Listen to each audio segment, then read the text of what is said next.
네, 금요일 저녁에 인사드립니다. 건강 아이콘 36.5 정화길입니다. 네, 안녕하세요. 문지영입니다. 네, 지영 씨. 참 봄비가 내린 한 주였는데 네. 일본 원전에서 흘러나온 방사능 때문에 이게 방사능비가 아니냐 이렇게 해서 걱정하시는 분들이 꽤 많아요. 네, 어제 참 어떻게 보면 기분 좋은 보슬보슬 봄비가 왔는데요. 정말 우산 안 쓰신 분들 아무도 없으시더라고요. 그렇죠. 이 방사능 비 때문에 우산과 마스크가 불티나게 팔렸다고 합니다. 이 방사능에 대한 우려가 점점 커지고 있는데 이 지나친 불안감을 키우는 건 아닐까 이런 우려의 목소리도 좀 나오고 있더라고요. 네, 하지만 정말 인체에 해가 없는 정말 밀양이라고 하니까요. 너무 걱정하실 필요는 또 없을 것 같아요. 예. 자, 여러분의 건강지킴이 건강의권 36.5. 자, 곧 가정의 달 5월도 다가오잖아요. 그래서 네. 이번에는 부모님께 유용한 건강 정보들로 좀 채워봤습니다. 자, 그럼 지금부터 시작됩니다.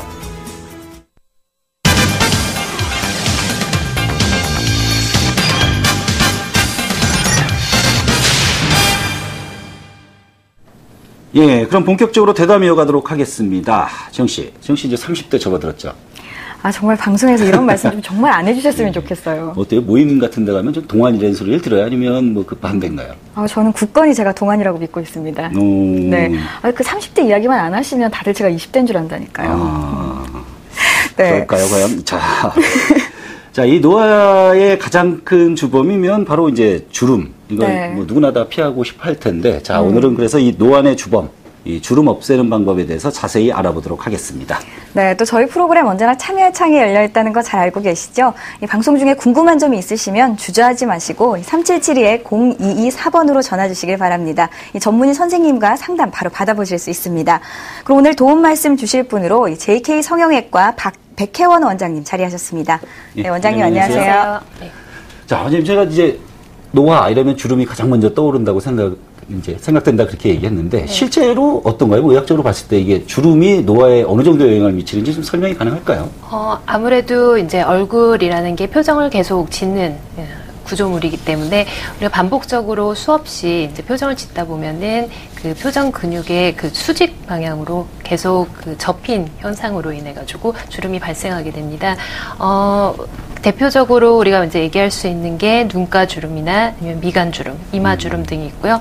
거기에 이제 노화로 인해서 피부의 탄력이 떨어지고, 그다음에 피부에 처짐 발생이 일어나기 때문에 그 볼이 처지고 턱 밑이 처지고 이러면서 팔자 주름, 그리고 눈 밑 고랑, 그다음에 턱 밑 같은 경우에 지방이 축적되면서 이중턱이나 아니면은 이렇게 턱선이 두리뭉실하게 되면서 좀 더 이렇게 지친 인상, 좀 또렷하지 못한 인상으로 변한다고 생각하면 될 것 같습니다. 네. 요즘 참 외모가 경쟁력인 시대인데요. 갑자기 나타난 주름 때문에 이렇게 좀 우울증 걸려 하시는 분들도 계실 것 같아요. 현장에서 그런 분 좀 만나보셨죠? 누구나 다 이제 거울을 보기 시작했을 때, 본인의 모습이 예전 모습 같지 않은 이렇게 인상이 좀 더 어두워지는 모습을 보면은 다들 꺼려지는, 거울을 보는 걸 꺼려 하신다고 얘기하시는 분들이 많습니다. 모임 같은 데 가셔서도 이제 시선을 마주치기가 좀 싫어진다든지, 사진 찍기를 거부하신다든지 이러셨던 분이 저희 병원에 오셔서 동안 성형을 받으시고 난 후에, 자신감도 회복하시고 성격도 활발해지시는 걸 보면은, 비단 얼굴만 젊어지시는 게 아니라 마음까지도 젊어지시는 거를 볼 수 있었습니다. 자, 이게 지금 뭐 대표적인 그런 노화 현상이다, 노화로 보이는 뭐 그런 인상인가요? 네, 아무래도 노화가 진행되면 아까 말씀드린 것처럼 그 볼 부위의 연부 조직과 그다음에 인대 구조물들이 자꾸 늘어나기 때문에 점점 처지게 되겠습니다. 그러므로 인해서 왼쪽 사진에서 보시면은 팔자주름이 두드러진 것을 볼 수 있고, 또한 입꼬리 그 밑으로 또 입가주름까지도 좀 두드러지기 시작하시고, 턱 밑에 그 턱선이 좀 이렇게 두리뭉실해지면서 그 지방이 축적돼서 약간 이중턱처럼 보이던 부분들이 당겨지면 아무래도 탄력이 더 생긴다고 볼 수 있겠죠. 지금 이게 같은 분인가요? 네, 맞습니다. 이 왼편에 비해서 지금 오른편 사진은 확연히 피부가 전체적으로 굉장히 팽팽해진 느낌이거든요. 네. 이분 같은 경우는 아무래도 그 안면 거상술이 들어감으로 인해 가지고 그 탄력이 조금씩 생기는 것도 물론 있거니와 그 미세 자가 지방 이식술도 추가로 들어갔기 때문에 좀 더 볼륨감이 개선됐다고 볼 수 있겠습니다. 네, 지방을 넣었다고 하셨는데 얼굴이 더 작아졌어요. 아무래도 아까 말씀드린 것처럼 이렇게 얼굴에서 차지하는 비율이 시선이 조금 더 위쪽으로 올라가야 되는데 하안면 네. 쪽으로 밑에가 처지면서 아무래도 얼굴의 하반부 3분의 1 쪽이 넓어지기 때문에 이런 네. 부분에 있어서는 안면 거상술이 들어가면 훨씬 젊어 보이는 인상으로 바뀌실 수 있을 것 같습니다. 네. 저희가 지금 사진으로 본 이 시술들이 동안 수술이라고 말씀을 하셨어요. 네네. 이 동안 수술은 일반 우리가 생각하고 있는 성형 수술과 조금 다른 수술인가요? 보통 우리가 성형수술, 일반적인 성형수술을 얘기를 할 때는 본인의 그 외모를 좀 더 바꾸는, 물론 좀 더 아름다워지는 방향으로 바꾸는 거를 많이 생각하는데요. 이런 안티에이징, 좀 더 동안으로 변하는 수술은 아무래도 본인의 이미지가 많이 바뀐다기보다 조금 더 젊었을 때 본래 본인의 모습으로 돌아가는 것을 좀 더 선호하신다고 생각하시면 될 것 같습니다. 그렇기 때문에 저희가 리노베이션보다는 리커버리 개념이라고 생각하시면 될 것 같고요. 네. 대부분 좀 더 자연스럽게 예전의 젊은 모습을 더 원하시는 분들이 많다고 볼 수 있습니다.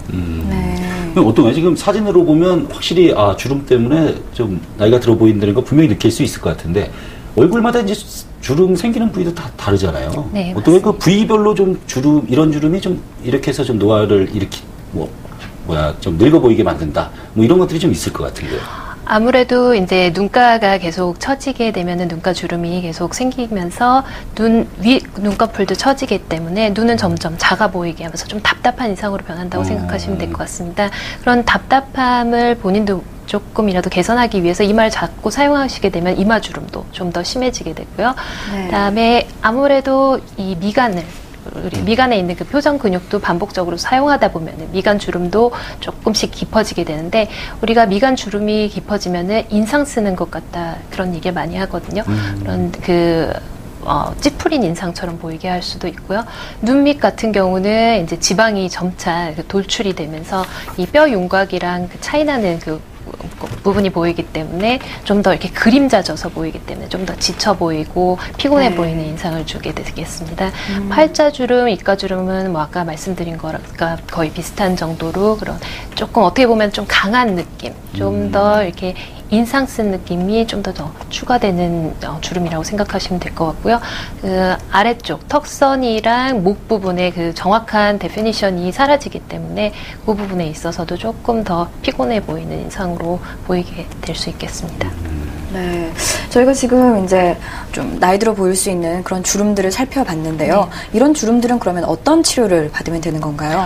아무래도 치료에 있어서는 굉장히 다양한 방법이 있습니다. 조금 더 비침습적, 그러니까 비수술적인 간단한 방법부터 우리가 전통적으로 얘기하는 수술적인 방법까지 나눠볼 수 있는데요. 만약에 정말 지금 잔주름만 있는 피부의 가장 얕은 층에 있는 주름이 발생하기 시작한 상태라면은 레이저나 아니면은 화학적 박피만으로도 조금 더 개선된 모습으로 변하실 수 있고요. 이제 표정 근육으로 인한 동적 주름, 그러니까 이제 표정을 짓기 시작할 때 패이는 주름이 나타나기 시작하면은 네. 보톡스 시술로도 좀 많은 개선이 있을 수 있습니다.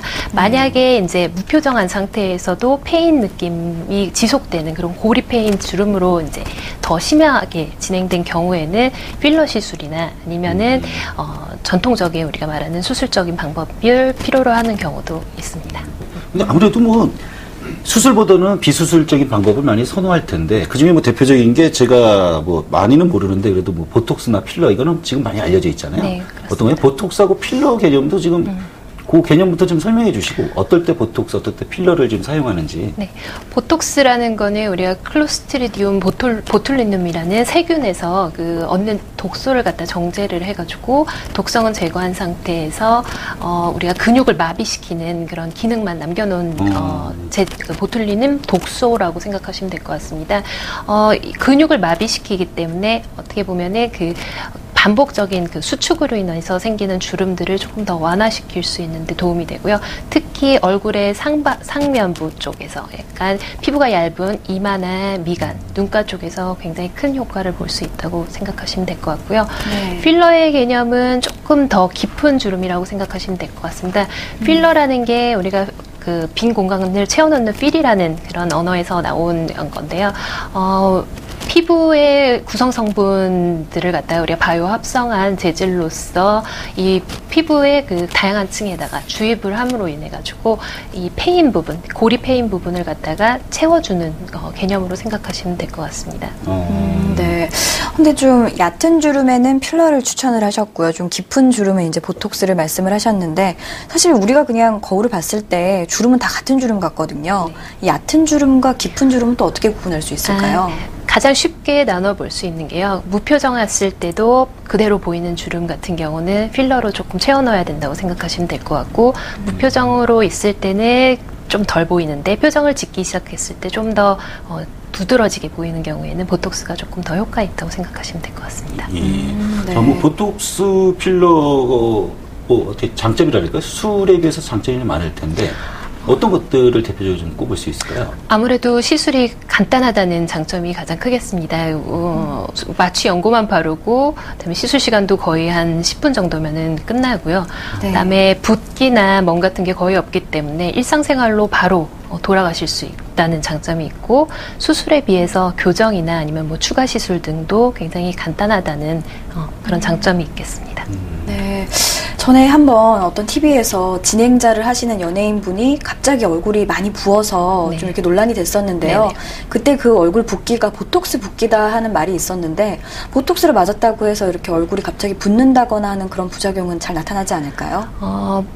그런 부작용은 굉장히 적다고 생각하시면 될 것 같습니다. 정말 아주 간혹 보톡스에 대한 뭐 알레르기 반응을 나타내는 경우도 보고된 바는 있지만은 굉장히 극소수고요. 제가 보기에는 보톡스만이 아니라 다른 시술도 같이 병행되지 않았을까 이런 생각이 듭니다. 보통 왜 근데 이제 보톡스 필러가 간단해서 좋긴 한데 이게 이제 효과가 언제까지 지속되느냐 이게 조금 근데 이 효과는 뭐 평생 가지는 않잖아요. 근데 이게 네, 그렇습니다. 그 보톡스 같은 경우는 저희가 보통 6개월 정도를 얘기를 하는데요. 근육을 마비시킨다고 해서 그 근육이 평생 마비돼서는 안 됩니다. 우리가 필요한 근육들, 표정을 짓거나 항상 뭐 예를 들어서 뭐 턱 근육 같은 경우는 뭐 씹거나 할 때 항상 필요한 근육이기 때문에 일시적으로 마비를 시키고 그 후로는 이제 아무래도 재활된다고 생각하시면 될 것 같아요. 계속 반복적으로 표정을 짓고 이제 사용을 하다 보면 다시 돌아온다고 생각하시면 될 것 같고요. 필러 같은 경우는 재질에 따라서 단기, 중기, 그다음에 장기 필러로 좀 나눠볼 수 있을 것 같습니다. 조금 더 단기 같은 경우는 보통 한 1년 정도에서 1년 반 정도를 얘기를 하고요. 장기 같은 경우는 뭐 4년 정도까지도 얘기를 하는데 이게 재질의 특성상 쓸 수 있는 부위가 좀 나눠져 있기 때문에 그거는 이제 정확한 상담을 받아보시고 결정을 하시는 게 좋을 것 같습니다. 그럼 그 주의가 되면 또 맞고 또 채워놓고 이렇게 해야 되는 거예요? 보톡스 같은 경우는 얼굴 주름에 사용하는 경우에 굉장히 소량을 쓰기 때문에 6개월 간격 또는 6개월 간격으로 한 3-4번 맞게 되면 조금 더 지속 기간이 오래되시는 경우가 많기 때문에 한 1년에 한 번씩 맞는 경우도 있으신데요. 크게 몸에 이상이 있거나 이러시는 경우는 거의 보고된 바가 없기 때문에 안전하다고 믿으셔도 되고요. 필러 같은 경우도 이제 소량을 사용하는 경우는 크게 문제가 되지는 않지만은 반복적으로 평생 맞을 수 있는 거는 아닙니다. 그래서 저희가 필러 같은 경우도 3-4번 정도는 보통 그 권유를 드리고 그 후에도 계속 반복적으로 깊이 패 있는 주름이 생기게 되면은 아무래도 수술적 치료로 넘어가게 된다고 보시면 될 것 같습니다. 네. 그럼 지금 필러는 한 3번 정도 하면 수술적인 방법을 추천을 해주신다고 하셨는데요. 보톡스 같은 경우는 그 3번 이상도 좀 더 계속 더 맞아도 되는 건가요? 네, 그렇습니다. 보톡스는 그러면 횟수 제한이 없다고 생각해도 될까요? 거의 그렇게 보셔도 될 거라고 생각합니다. 왜냐면은 굉장히 소량을 쓰기 때문에 인체에 해가 되는 거는 거의 보고된 바가 없다고 보셔도 됩니다. 자, 이제 이런 이제 횟수가 제한되고 아무래도 기간이 이제 그렇다 보니까 그래서 이제 요즘 뭐 자가지방 이식이라 해가지고 네. 이거 많이 하는 것 같은데 어떤 거이 자가지방 이식은 그러면 보톡스나 필러의 그런 어떤 단점이라 할 수 있겠죠. 뭐 그런 것들을 좀 극복할 수 있는 그런 시술법이다 이렇게 볼 수 있을까요? 자가지방 이식 같은 경우는 이제 어떻게 보면 주름만을 제거하기 위해서 시술한다기보다 이렇게 꺼진 부위, 함몰된 부위에 볼륨감을 살려준다고 생각하시면 될 것 같습니다. 그렇지만은 노화라는 게 항상 주름만이 다가 아니거든요. 얼굴에 그 연부 조직이 늘어나고 그 볼륨감이 꺼지기 시작하면서 또 그늘져 보이는 얼굴로 갈 수 있기 때문에요. 그 부분에 본인의 지방을 사용해가지고 볼륨감을 살려주게 되면 아무래도 좀 더 생기 있고 젊어 보이는 얼굴로 변할 수 있다고 생각하시면 될 것 같습니다. 지금 이 사진이 그러면 지금 자가지방 이식으로 지금 저렇게 변한 모습을 보여주는 네, 거죠? 그렇습니다. 네, 네, 저분은 어디를 지금 채우신 걸까요? 이분 같은 경우는 우선은 이마가 조금 더 도톰해지셨고요. 관자 부위, 꺼진 부위도 채워넣어서 좀 더 이렇게 볼륨감을 살렸다고 생각하시면 될 것 같습니다. 그리고 앞볼, 우리가 앞에 볼이 조금 더 볼륨감이 살면은 이 부위가 이제 젊음의 상징이라고 얘기를 하는 부위이기 때문에 조금 더 입체감도 살아나고요. 그다음에 네. 팔자주름 부위와 입가주름 부위, 주름도 물론 채워넣어서 볼륨감, 그 패인 부분을 완화시키는 데 도움이 되시고요. 턱 끝이나 아니면은 눈 밑 고랑 이런 부위에도 전반적으로 얼굴에 다 들어갔다고 생각하셔도 될 것 같습니다. 네. 와, 전혀 뭐 같은 사람이라고는 지금 사진으로만 보면 거의 상상이 안 될 정도로 많이 바뀌었는데 네. 그럼 자가지방이식은 본인이 원하는 부위에 본인이 원하는 만큼 뭐 이렇게 다 넣을 수가 있는 건가? 그리고 혹시나 이게 지방이다 보니까 또 빠져버리면 어떻게 되나 뭐 이런 생각이 좀 드는데 그런 우려는 없는 건가요? 우선은 지방 이식의 가장 큰 장점 중에 하나가 우리가 원하는 볼륨을 충분히 얻을 수 있다는 장점이 있습니다. 필러 같은 경우는 아무래도 우리가 바이오 합성한 물질이다 보니까 그 재료비에 대한 비용도 발생하고 그러기 때문에 그런 면에 있어서 조금 단점이라고 생각하면은 그 지방 이식 같은 경우는 본인의 물질이기 때문에 비교적 안전하고 이물감이나 이물 반응이 적고 뭐 발암성이나 뭐 독성 이런 것도 걱정 안 하셔도 되고요. 뭐 알레르기 반응 이런 것도 굉장히 적은 편이라고 생각하시면 될 것 같습니다. 다량으로 사용할 수 있다는 장점이 있는 게 하나가 가장 또 크고요. 그다음에 지속 기간을 아까 얘기를 하셨는데 네. 아무래도 이제 개인마다 조금씩 차이가 있으실 수는 있습니다. 그렇지만은 요즘 같은 경우는 저희가 이제 그 지방 세포가 가장 생착이 잘 될 수 있도록 뭐 기계적인 그 발전도 많이 이루어져 있고요. 그다음에 PRP라고 얘기하는 자가열도 같이 넣는 경우도 있고 줄기세포 치료도 보통 같이 하고 있기 때문에 예전에 비해서는 생착률이 훨씬 높아졌다고 생각하시면 될 것 같습니다. 예.